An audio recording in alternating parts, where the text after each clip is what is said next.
This is Sky Sports, a part of the British Sky Broadcasting Network. This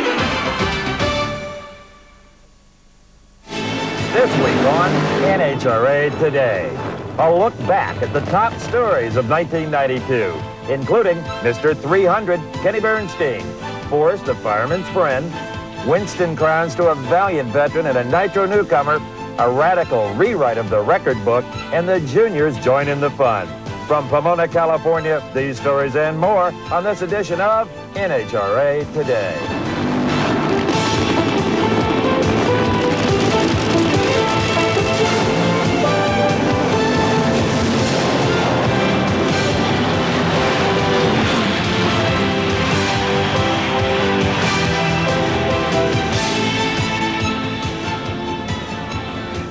As we begin the new year, the LA County Fairplex is in a state of transition. NHRA's $4.5 million renovation of Pomona Raceway is at full steam.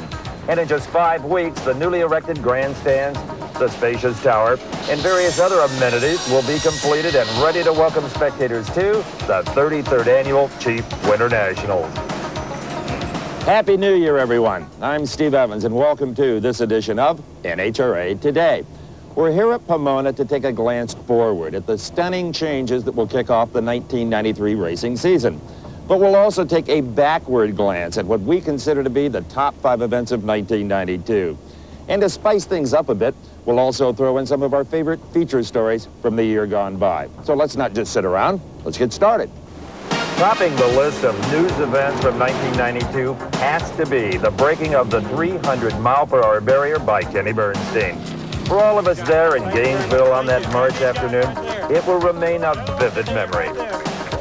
Kenny cracked the triple century mark 2 more times in 1992, but ironically, he didn't win any of those events. But the 4 times he did visit the winner's circle, he was welcomed by a lovely young woman who Dave McClellan will now introduce you to. She's in every pre-race parade and every winner's circle.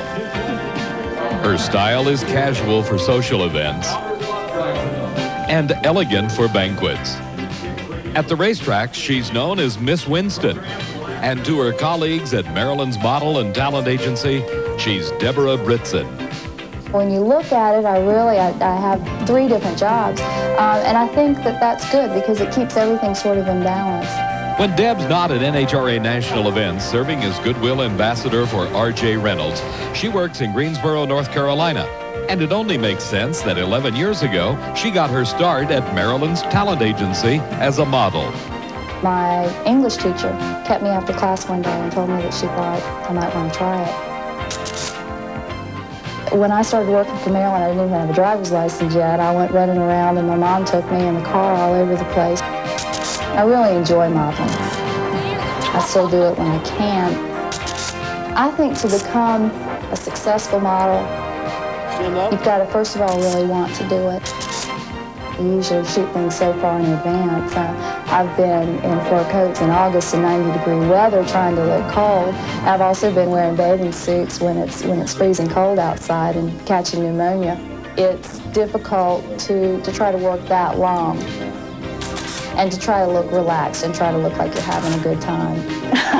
It's hard to look at yourself, your face, your body as you would a tool that you're selling, because it's hard not to take that real personal. After graduating college, Deb's career took on other dimensions at Maryland's, and currently she works as a model director in charge of the print and children's divisions. And we already knew that she was a very resourceful young woman, that she was smart, pretty, and we felt like she would be able to work with our clients, correspond with them. We could do this. And also she has an eye for what talent we need to be represented through Maryland's. She handles many of our largest clients, and it's great to have someone that you can turn that responsibility over to and know that they're going to do a wonderful job. Brett, it's Deb again. How you doing? Good. They want to switch the shoot from 10 o'clock to 1:30. Is that okay? We screen as a potential model and work with them from square one as far as going up, from walking in as a new face to becoming an established model in this area. I know this guy. Really? Yeah, I used to go out with him. What do you think? Is it a possibility? I mean, he's gorgeous. Is he? He's Yeah. as cute as he can be. We usually know what works in this market versus another market. The North Carolina market's different from some other areas. We try to consider our established clients that we have with us and our established models. So we just try to work as well as we can with what our clients are demanding from us, what the current look is, and that changes a lot too, and also with our established models too, to make sure that there isn't competition existing within the agency. And even working in the fast-paced world of glamour, travel, and drag racing, Deb always manages to maintain a positive outlook. If you have a good attitude and a good outlook about your work and what you're doing, you can make it anything you want to make out of it. Just about 2 months ago at the Winston Finals, the winners of the hotly contested 1992 championships each took a drive of honor past the grandstands. Well, in 1993, the new stands will be among the most modern in sports, as 40,000 new seats, many with backrest, will be permanently installed here at the Fairplex. Now, when Joe Amato took his parade lap as Winston champion last November, it capped off a year in which Joe experienced a wide range of racing thrills. A 280-mile-an-hour streak down a quarter mile is a thrilling experience for a top fuel driver. But charging into a hairpin turn in an open-wheel formula racer at a quarter of that speed is equally challenging. Ed McCulloch and Joe Amato got a first taste of that task at Firebird Raceway when they enrolled in the Bob Bondurant School of High Performance Driving. I'm a dragster guy, and they wanted to see what it was like to go straight, instead of going straight all our life, to try and make us turn. I really had no idea that it was as involved as it is, and it's really a lot of fun. Bob Bondurant, a successful international road racer, created the school 25 years ago, and it is one of the most innovative in the world. Specially designed cars and techniques teach students maximum car control, and classroom sessions reinforce the step-by-step curriculum. The Bondurant School uses a lead and follow method, where students drive behind the instructor's car to learn the proper technique. The pupils then continue to do laps under observation, with frequent periods of in-car instruction. Now brake, get your downshift done, clutch out, steer into it. There you go, unwind the wheel, there you go. Once the students return to the pits, the headmaster offers further lessons, advice, and even some in-depth techniques. They can go 290 plus miles an hour in a straight line, but when it comes to going through 70 mile an hour left-hander or right-hander, different deal, because it's a different technique of driving. Well, the first time you get in the cars and they take you around and they say, we're going to do this. And they take you on the course and they go pretty fast. And we all look, me and Ed look at each other and say, well, these guys are crazy. We're not going to be able to do that. And by the end of the day, they take a piece at a time and teach you. And you're out there like a kamikaze going around the corner with that 3,000-pound car. And it's pretty exciting. It's a lot of fun to do. The final day of the course was spent in open-wheel Formula Fords, nimble, purpose-built race cars. After an orientation session, our corps of quarter-milers took to the handling track to adapt to their new machinery. Unfortunately, the previous day's cornering forces aggravated Joe's neck injury, sidelining him for the rest of the school. But nothing was going to hold back the ace. It's a lot like changing over from the funny car into the dragster. It seemed like the Mustangs were, they're a heavier car, they're a little wishy-washy. You steer it quite a bit more. And as like the funny car you have to sort of manhandle it down the course. The Formula Ford car is a lot like the dragster in the same respect. It's much more responsive and you don't steer it nearly as much. At the end of the school, both Joe and Ed agreed they had benefited from the experience. It gives you a good experience on how to handle it. I mean, they give you the power sliding if you have to lock the brakes up and try and avoid an accident in different situations. I'm sure it'll help me in the future being a better street driver. After being out here, going through this course, and then you get in the car and you drive downtown in the traffic and you catch yourself from trying to make the apex going around the corner and, cutting this corner. It's a lot different, but, this course is a great course and it's really been interesting. When Cruz Pedregon unseated John Force, the two-time Winston champ, for the funny car crown, it concluded an amazing season punctuated by some pretty bizarre incidents, such as Force's fiery assault on the wall at Memphis. The impact was so strong that later, John claimed he saw Elvis. Wish he would have talked to Bob Fry. because our sportsman expert spent the whole weekend looking for the king. When I came to Memphis for the Goodies Mid-South Nationals, I started thinking, there haven't been a lot of Elvis sightings lately. You don't think something happened to him, do you? Well, somebody told me he was seen here in the pits at the racetrack, and I aim to find out if that's true. After all, suspicious minds want to know if the king made it to this race, but it's no secret that he's going to be hard to find. Hey, maybe he's racing. I figured the best place to check in would be at racer registration. Find out if he checked in yet. Excuse me, do you have a Presley registered? What class would he be running? Be first class, obviously. No, he hasn't checked in yet. No Presley yet. Well, we'll go around the pit area. I'm sure we're going to find him. There was Woodstock, but of course he wouldn't be there. Everybody knows Elvis wasn't at Woodstock. So I found Elvis's biggest fan at the track, stock racer Bobby Myers. Maybe he's seen Elvis. No, not yet, but I always leave a pass for him at the front gate, and he's never showed up in my pit area yet. Now, you must be a real fan. You've got him on your license plates, on your necklace. Oh, yeah, I was raised with Elvis as a child, and basically, we spent all day yesterday afternoon when we didn't have to run down at Graceland getting our Elvis fix yesterday. So between your Elvis fix and your drag racing fix, which did you need more of? That's a hard question.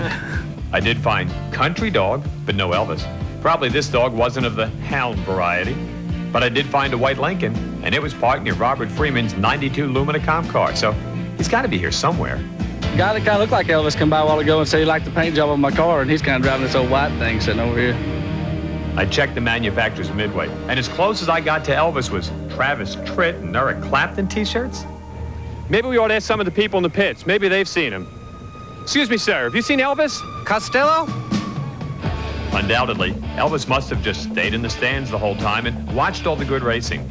The Supercomp final probably had the king all shook up. As the hottest driver in Supercomp, Edmund Richardson took on Steve Cohen in the far lane. Cohen took an early lead, but Richardson was playing for keeps, and he nosed out Cohen at the line. We definitely had some good luck and like to do it in front of these people. Ladies and gentlemen, Elvis has left the raceway. For NHRA Today, I'm Bob. Don't be cruel when you see this. Fry. Welcome back to NHRA Today. In addition to the previous stories, 1992 will always be remembered for incredible, record-smashing performances. In pro stock, Scott Jeffreyon became the first driver to dip into the 7.0s when he set the record at Reading. At that same event, Cruz Pedregon reset his own standard with the first ever 5.0 in a funny car. And in Top Fuel, Eddie Hill eventually lowered the mark to an unreal 4.77 right here at Pomona during the Winston Finals. Those are all impressive records. But you know, last summer, we ran into a young lady in New York who's involved with racing records, but of a different kind.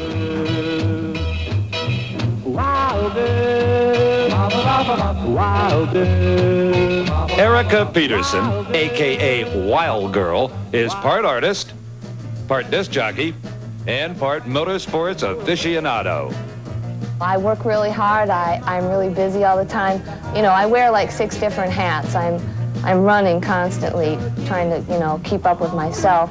For the past 5.5 years, she's been broadcasting on listener-supported WFMU in East Orange, New Jersey. Her radio show is called Wild Girls Rockin' and Racin', and on Saturday nights from 6 to 9, that's exactly what you get. Well, good luck this weekend, and I guess we'll look forward to seeing you back in town for Keystones in September. Well, just like a race, Wild Girl, I always look forward to seeing you. Look forward to your show always. Thanks, John. I play a lot of hot rod records. I play old drag racing ads. I do sound bites from the track. I get fairly regular call-in reports from NHRA national events. Hey, Wild Girl, David Hart with the NHRA. Oh, hi, David. If you don't like racing, you will if you listen long enough. I consider myself an autosports evangelist. My job is to get people excited about racing and to get them to come to the track. I know for a fact that once they get there, it doesn't matter what the event is, if it's just Friday night bracket racing or if it's Summer Nationals, that they'll be back. Life is good. Plans are underway for an international showdown next December that will feature alcohol funny car racers from 8 countries representing 4 continents.